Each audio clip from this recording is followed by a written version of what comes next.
I remember going to Korean church and feeling like I don't look like them because I felt like, I was a halfie. Yeah. And then going to school being the only girl who looked pretty Asian. So I think just finding my spot was this internal thing for me that I always felt like I was somewhere in the middle.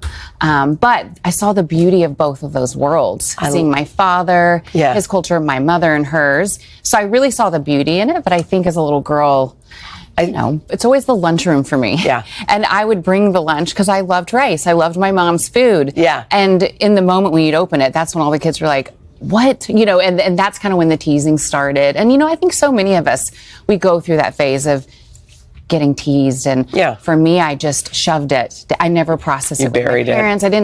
I was embarrassed. I grew up thinking I had two options, to fit in or be called out. So I dressed the way the other girls dressed. I laughed off the insults.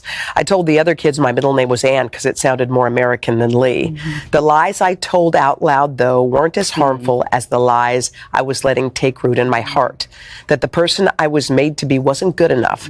That I'd have to learn to push aside the part of my family's history that didn't seem like it fit into the corner of the world I lived in. As I got older, I watched it play out with my mom as well, and how she pretended not to notice the slow glances at the grocery store.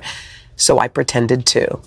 Eventually, the lunchroom teasing stopped, but by then I'd spent nearly 12 years quieting the half of who I was in a world I thought it wouldn't accept. I felt like I was processing all of this alone, which now, as a 44-year-old woman, I realized you've got to say this stuff out loud. You've got to rewrite those lies with truth. So getting to go back to those moments, even in this book, I kept writing towards the 6-year-old that you see on the cover. By the way, she's so cute. That was me before I let the world chime in and I started believing the lies. So for me, it was really writing back to her to regain some of that lightness and that freedom and the idea that I am enough.